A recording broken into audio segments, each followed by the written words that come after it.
Okay, I think we're live. We're going to wait for a minute just until we actually get to 2 o'clock before starting. Hi, everybody. Yeah, hello everyone.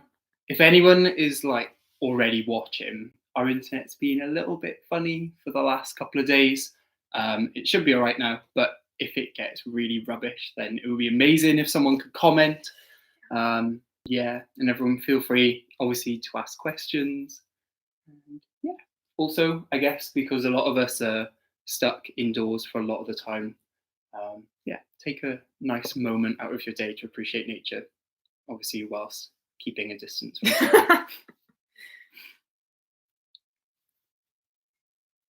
Brilliant. Cool. I think Lizzie has let us know that we're streaming. Great right now. That's good. I'm excited. Okay.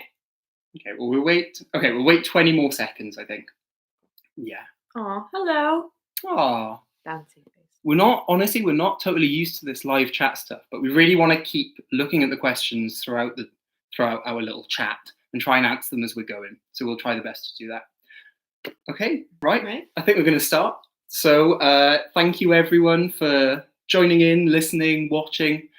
My name is Tom, and I'm a PhD student from the University of Edinburgh. And I'm Alyssa, and I'm a master's student at the University of Edinburgh. We're going to talk to you today about blow sampling. So basically collecting giant samples of snot from a whale. And we wanted to say quickly, thank you so much to Lizzie for organising, 100 talks? Yeah, I don't even know how that's possible. Amazing. And she did it so quickly. Cool. So Alyssa and I met a couple of years ago. With some whale friends, we set up a small research project called WhaleWise. So basically, every summer, a few of us, all volunteers, go to Iceland during the summer and study humpbacks and blue whales. Our simple aim is to assess the response of whales to human disturbance. Yeah. And so we are studying whales, which is actually a very difficult species to study, but very exciting. One of the reasons it's so challenging is because whales are absolutely huge. Humpbacks can be up to 40 tons, blue whales can be up to 200 tons, and they're in an environment that we are not used to at all. They're in the ocean. And so when we're seeing them, when they're coming up to the surface, they're coming up to breathe. And it's only for that split second that we're seeing them, or if they're doing some other surface behavior, but it's for a very, very short part of their lives. And therefore, they're really difficult to study. And especially with our research, we're trying to figure out what they might be thinking and what they might be feeling and reacting to. For example, I can go to Tom and be like, "Hey, Tom, are you feeling stressed out today?" Yeah, a little bit. It's really easy with a human, but with a whale, we can't just go up and ask what they're feeling. So we have to be a little bit more creative in order to figure this out. Yeah. And we're actually lucky that as scientists, as whale researchers, we now have access to this huge range of technologies. And probably the most important sort of invention during the last couple of years is affordable drones. So they're these unmanned aerial vehicles, and people use them for so many things in whale research now. You can use them to count whales. You can use them to look at the body condition of whales, how fat or thin they are, whether they have injuries or they have scars. You can even use them to measure the temperature of a whale. They're absolutely amazing. But the thing that we're going to use them for is to capture the blow of a whale. Now, why do you want to do that? So when a whale comes to the surface, obviously it comes to the surface to breathe. Like mammals like us, they need to breathe air. So when they breathe, they release this giant plume, and with a blue whale, it's up to 10 meters above the water's surface, and it contains three things. So the first is seawater that was on the surface of the whale, and that was vaporized by the power of the blow.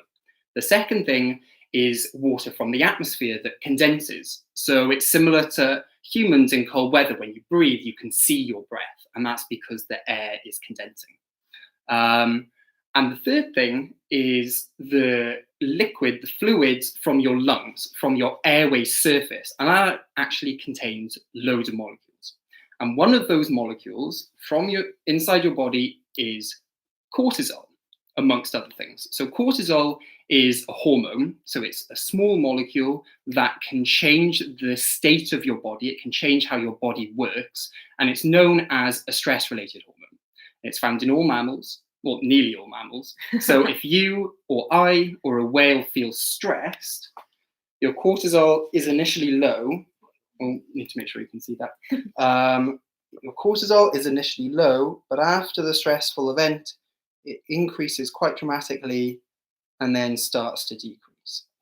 So you can actually measure cortisol to measure stress. So our idea was basically to look at whales in North Iceland and look at whether vessels, so boats, and in particular whale watching boats, are causing stress to a whale. And we want to do this by collecting a blow sample before and after a whale watching encounter to see whether the cortisol and therefore the stress increases. Now, we want to be really clear here that we are massive fans of whale watching as an industry, as an activity, because it engages people with nature, it supports coastal economies, and it's really important. And we also love to watch whales. And we've also had an amazing relationship with the whale watching companies in North Iceland. They've been so kind. Cool. And I want to address right here, which is a great segue into what we're going to talk about next, is Jill asked, can whales hear drones and do they disturb them? And we're going to talk about that in just a second. Yeah. Bouncy face thinks probably. Okay. So in order to collect the blow, which just a reminder is just like our nose when they're blowing out like a whale, we use a drone. And how we do this is we use a Phantom 4 DJI drone is what we have right here. And we had to figure out how exactly we were going to collect that snot, that blow. And to do this, we attached a frame like this. This is actually a 3D printed frame that's attached with zip ties. And this is an improvement from our first season in which we used cut up coat hangers. So you can always be very creative in science. And then you attach Petri dishes, which we don't have right now. This is a Tupperware, but it's normally Petri dishes right here. And we just attach that with Velcro. And then what you do is you fly the drone. Hold on, everyone. Okay. If you're wondering why Alyssa was wearing a weird costume. And then the whale blows. Okay, this isn't going very well. But basically, you fly the drone through the whale blow as it's breathing. And I don't know if you can see here, the drone gets wet, sadly. But actually, you might be able to see lots of tiny little droplets on the drone. So that is what whale breath looks like on a Petri dish when we catch it. Yeah, and so you can see all those little specks right there. So one thing we want to say, and this will address Jill's question as well, is drones are still a type of disturbance to a whale. It's still making noise. And our boat itself could be a type of disturbance as well. So we want to take that into account. And how we do that is we always stay at least 200 meters away when we are blow sampling.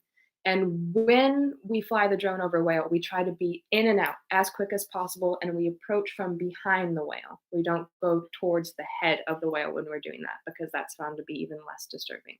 If there's any sign that the whale is changing behavior because of the drone, we immediately bring the drone back and we do not interact with that whale anymore. And so far, we have collected 32 samples with the drone, which is pretty exciting. That's over the last 2 field seasons, so it's going all right. We have a long way to go though. So after we've collected the samples, what we do is we freeze them while we're in Iceland so that we can preserve all the molecules, preserve the cortisol in those samples, and then we transport them back to Edinburgh. Now, we're really lucky that we work with a medical research facility in Edinburgh. They're used to taking lots of human samples, whether it's blood or hair or saliva, and from different animals as well. So they're experts at looking at hormones, including cortisol, in biological samples. And the way that you do this in blow samples is through a 2-stage process. So the first thing is, obviously, blow contains all sorts of molecules. It contains molecules from seawater, and then from the whale it has proteins and DNA and hundreds of different hormones. So the first thing you have to do is separate out all the molecules before you then detect them. So this is really similar to when you put a dot of ink on a piece of paper and you dip that paper into water, but the dot is just sitting above, and then the water travels up the piece of paper. And as it does that, you'll actually see it separating the ink into different colors. So if you have a piece of card or a piece of filter paper, that's a really cool thing to try at home. And basically what we do is a fancy version of that. So we can isolate cortisol, and then we can detect it and find out how much cortisol is in each blow sample. So we've made pretty good progress towards a method for that. It's kind of challenging because blow samples are so tiny and they're diluted hundreds or thousands of times by seawater and by atmospheric water. And yeah, we've got a way to go. We do have hurdles still to go, but we're making good progress. And our plan for next year, well, for this year, but we're going to see how that goes, obviously, with the global chaos going on. Our plan for the next field season is to go to 4 different sites. So we want to go to 2 sites with lots of whale watching vessels, and then 2 sites with very few vessels generally. And we want to see whether cortisol, the average level of cortisol in whales of low vessel traffic, differs from areas with high vessel traffic. So that's basically our plan. I think it's worth mentioning, obviously we usually use a drone to catch samples, but we actually had one instance where we didn't even use a drone. So this was in July 2019, and we went out and we were a bit dubious about whether we were going to find any whales because there was quite a big swell and it was a bit foggy, so we were waiting around for a couple of hours, and then Abigail, who was our drone pilot at the time, she spotted a blow in the distance. So we thought, right, we'll head over. And it was about 5 in the morning, and Wales are known for being fairly sleepy early in the morning in Iceland. So we went over there, stopped about 300 meters away and turned the engine off.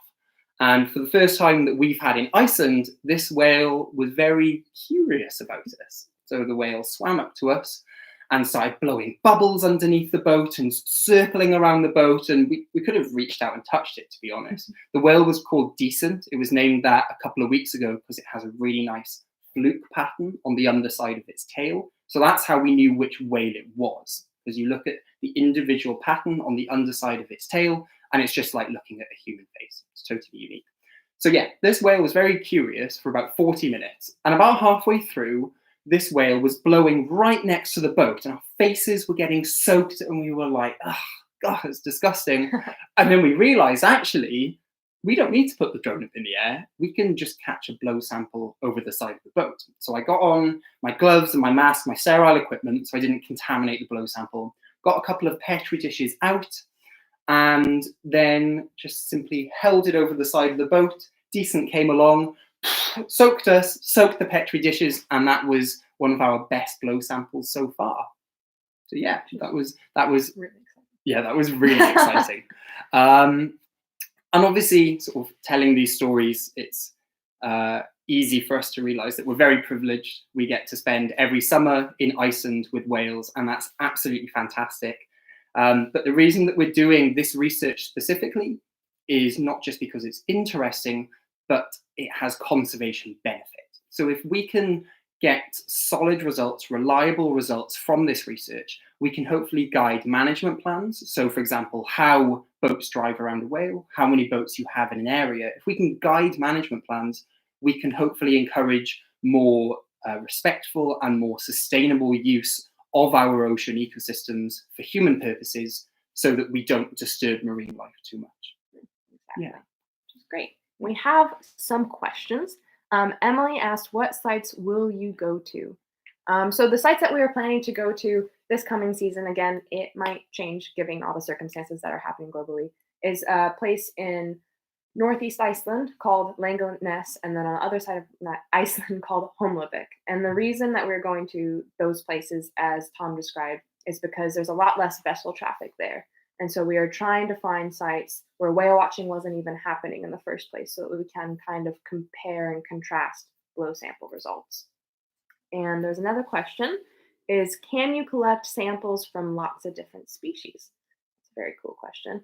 So you can, if you're referring to just whales, that's kind of how I'm going to answer it, or yeah, whales and dolphins, is you can. Depending on the behavior of the whale, it can be a lot harder. They do it with blue whales. They have with different species. If you want to bring up some. Yeah. So the good thing about humpbacks is they're a very easy species of whale to study. No whale particularly easy to study, but humpbacks are fairly slow, fairly relaxed. They're not too skittish, so they don't swim straight away from a boat. They can actually be quite curious, and they have a really nice blow. You can see it really nicely. You can see them from far away. And for the purposes of our research, we want to know which whale is which. And humpback whales are the easiest whale to distinguish one from another because you have this unique pattern on the underside of their fluke, the underside of their tail. We're also hoping to do it with blue whales at some point. The problem is they're not quite as common in Iceland and they're really, really fast. So if you look at a humpback, they're sort of quite chubby, quite cute, but blue whales are very streamlined. They're designed for speed and efficiency. So it's much harder to get near to them. But I know that actually back in Wales, they've managed to blow sample dolphins, actually. Yeah. Over in Alaska, they've managed to blow sample orcas. I think they've even managed to blow sample pilot whales and beaked whales in different locations. So it is possible. I don't really know how. We have enough trouble with humpbacks. But yeah, definitely, lots of species. Whales not smell. Yeah, it does actually. Yeah, so it's kind of awkward because when we take our samples to the clinical lab in Edinburgh, which is obviously really clean and it smells very sort of neutral, we take our whale samples and then people's heads just start rising and looking around thinking, what's that? So yeah, it does smell quite bad. And actually another whale that we get in the area in North Iceland where we're studying is the minke whale. And they have a very smelly breath. It's kind of like rotten cabbage. You can smell them from hundreds of meters away, and they're actually called the stinky minke. So yeah, it does smell a lot. What species have we tested so far? So we've only tested humpback whales so far, sadly. We wanted to try blue whales as well.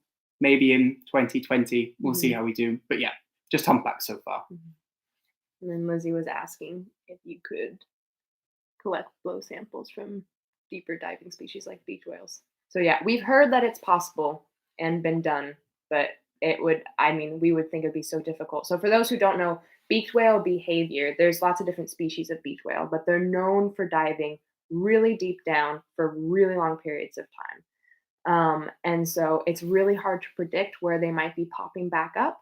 So unlike a humpback where you might have to wait 10 to 20 minutes or far less, you're waiting for an hour. Yeah, you can wait for hours. So it can be really tricky. Yeah. The other thing that's really convenient about humpback whales is that they're found primarily on the coast. So they tend to feed often in coastal areas like around Iceland or around America, the USA or Canada.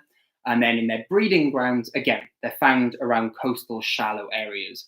Beaked whales are very much the opposite. They're found in the middle of the oceans in very deep trenches.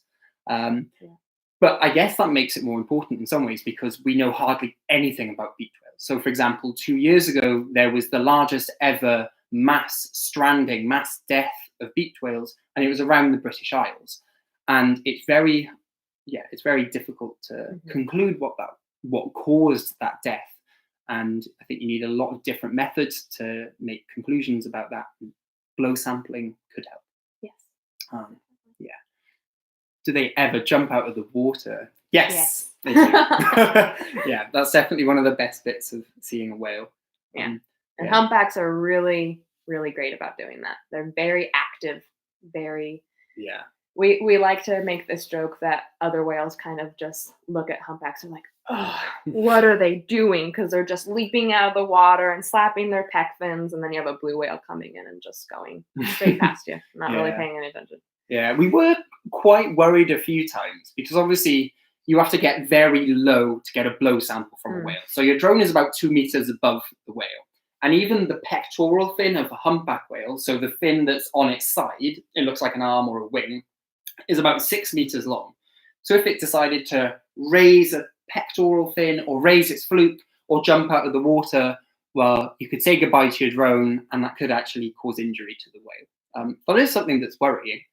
Luckily, that hasn't happened so far. I think, luckily, humpback whales tend to have periods of activity. So one whale might reach 10 or 20 or even 30 times. If we see a whale doing that, we definitely don't put the drone up in the air. Or if we do, so another thing that we use drones for is to measure body condition. So we want to look at the length of the whale, the width of the whale, and basically how fat or thin the whale is. So generally, a fatter whale is a healthier whale. And for that, you have the drone much higher up, about up to 30, 40 meters above the whale. So that means that if the whale is sort of breaching around and we think it's too risky to blow sample, we'll keep it higher up and we'll just get these aerial images to measure body condition. Yeah. Have you ever crashed a drone? Do you know what? We're really lucky that we haven't crashed the drone. So we've had a couple of experienced drone pilots helping us out and catching blow samples. One is Mark Romanov, who helped design our Blowsift drone, and the other is Abigail Robinson. And we've also flown the drone a fair bit now, and amazingly, we haven't crashed it. We've had a few times where the drone's been really far out to sea, and the screen goes black and everything starts to crackle up, and you think, oh no, what's going to happen? Especially because if you look at this drone, so this is just a normal DJI drone, it's not waterproof, which means that sadly, every time we fly it through a blow, we are causing a bit of damage. What's good is that it's really maneuverable and it's really easy to catch. So that's why we use it. And it's it's easy to fly as well. But it isn't waterproof. Yeah. So eventually it's going to die. Sadly. And one thing that also to mention is not only is it not waterproof, but it's not salt waterproof either. And salt water is super corrosive. And so it makes things rust really easily. And so we have to wipe down the drone every time we use it and be really careful about it. Yeah. Okay, we've got one more question here. Have you seen a whale wrapped up in plastic? Have you? I haven't personally myself. You had the one entangled though. No, we haven't had one. No, we haven't seen one entangled.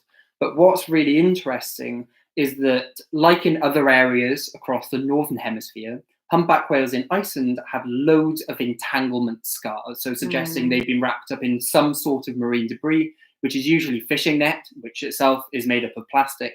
So even though you don't necessarily see entanglement a huge amount, it's obvious that a large proportion of humpback whales have been entangled.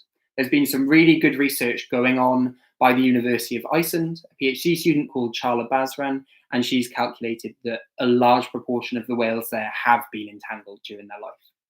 Yeah. So I think we're pretty much 20 minutes. So I think we'll keep it there. But yeah, thank you so much for joining in. It's been absolutely fantastic. If you want to learn more, feel free to email us at info@whalewise.org. And you Facebook and Instagram. Yeah, we're Facebook and Instagram at Whalewise. We're Twitter at Whalewise Live, and our website is whalewise.org. I think that's it from us. And thank you again to Lizzie, and thank you so much for tuning in. Have a good day. See you.